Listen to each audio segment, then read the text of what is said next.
আসসালামু আলাইকুম রহমতুল্লাহি বরকাতুহু। সুপ্রিয় দর্শক, কেমন আছেন সবাই? আশা করছি আল্লাহ সুবহানাহু ওয়া তাআলার অসংখ্য গণিত রহমতে সকলেই ভালো আছেন। আজকে আমরা আপনাদের সামনে এমন 10টি নাম নিয়ে আলোচনা করব যে নামগুলা রাখা ইসলামী শরিয়ার দৃষ্টিতে নিষেধ।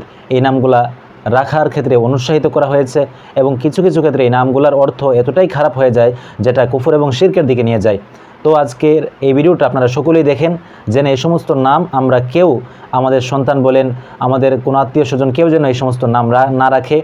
সেজন্য আপনারা সকলে এই ভিডিওটা বেশি বেশি শেয়ার করে রাখবেন, যেন সকল মানুষ এই ভিডিওটা দেখতে পারে এবং এই সমস্ত নাম রাখা থেকে সচেতন হতে পারে। সর্বপ্রথম যে নামটি নিয়ে আমরা আলোচনা করব সেটা হচ্ছে রব্বি। আমাদের সমাজে অনেককেই দেখা যায় যে রাব্বি বলে নাম রাখা হয়, অথচ রাব্বি নামের অর্থ হচ্ছে আমার রব। সুতরাং বোঝা যাচ্ছে রাব্বি নামটা আপনি রব্বি বলে যখন ডাকবেন কাউকে রাব্বি, তার দ্বারা বোঝা যায় যে হে আমার রব, হে আমার রব। এজন্য ওলামায়ে কেরাম আলেমগণ এই নামটা রাখতে নিষেধ করে। এই নামটার অর্থ হয় যে হে আমার রব।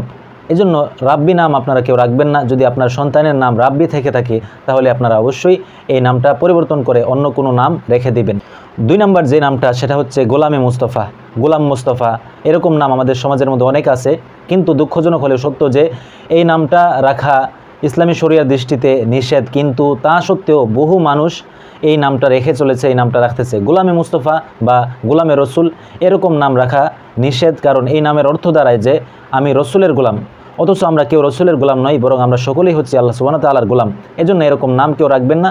যদি এরকম নামের কেউ থেকে থাকেন তাহলে আপনি আপনার নাম পরিবর্তন করার চেষ্টা করবেন। 3 নম্বর যে নামটি নিয়ে আমরা আলোচনা করব সেটা হচ্ছে আবুল কাসেম। নবী করিম সাল্লাল্লাহু আলাইহি সাল্লাম হাদিসের মধ্যে আবুল কাসেম, যেটা নবী করিম সাল্লাল্লাহু আলাইহি সাল্লামের উপাধি ছিল, এরকম নাম কাউকে রাখতে নিষেধ করেছেন। এ ব্যাপারে লম্বা হাদিস রয়েছে। আমরা কেউ আমাদের নাম বা আমাদের সন্তান নাম আবুল কাসেম রাখবো না, যেটাতে আমাদের ভাষায় বলা হয় আবুল কাসেম। তবে এ ব্যাপারে বিভিন্ন মতানক্য আছে। সর্বোপরি আবুল কাসেম নাম না রাখাটাই ভালো।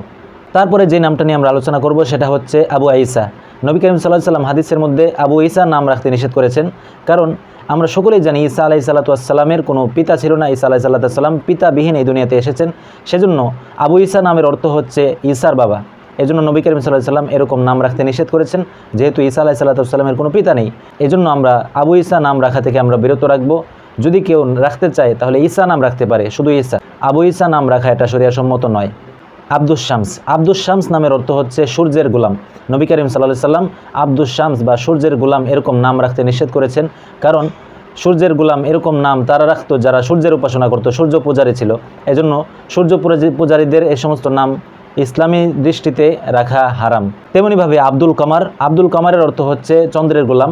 যারা চন্দ্র পূজারী আছে তারা এই ধরনের নাম রাখতো। এ ধরনের নাম রাখা ইসলামী শরিয়াতে নিষেধ। সাইয়্যিদুন নাস। সাইয়্যিদুন নাস নামের অর্থ হচ্ছে মানুষের সর্দার। এক্ষেত্রে এটা নবী করিম সাল্লাল্লাহু আলাইহি সাল্লামের ব্যাপারেও ব্যবহার হতে পারে, আবার আল্লাহ সুবহানাহু ওয়া তাআলার ক্ষেত্রেও ব্যবহার হতে পারে।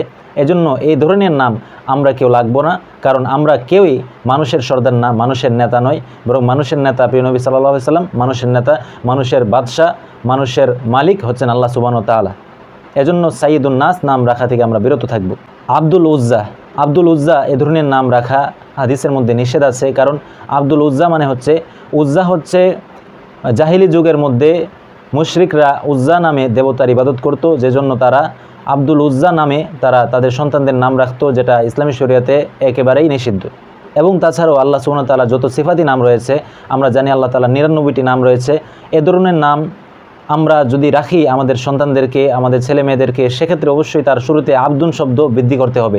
অর্থাৎ আপনি যদি হালিম নাম রাখেন তাহলে অবশ্যই শুরুতে আব্দুল হালিম বৃদ্ধি করতে হবে। আপনি যদি রহিম নাম রাখেন তাহলে অবশ্যই শুরুতে আব্দুর রহিম নাম বৃদ্ধি করতে হবে, আব্দুর রহিম শব্দটা বৃদ্ধি করতে হবে।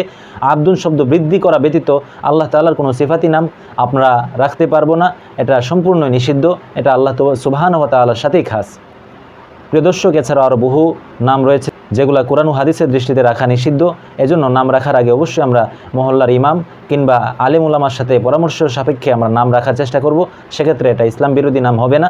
নয়তোবা কোরআনে আছে বলে আমরা রেখে দেব, এরকম হলে কোরআনে তো ফেরাউনের নামও আছে, কোরআনে তো আর বড় বড় কাফের মুশরিকদের নামও আছে। এজন্য নাম রাখার ক্ষেত্রে অবশ্যই আমরা সতর্কতা অবলম্বন করব। আলেম উলামার সাথে পরামর্শ সাপেক্ষে আমরা নাম রাখার চেষ্টা করব। আল্লাহ তাআলা আমাদের সবাইকে তৌফিক দান করুক, আমিন।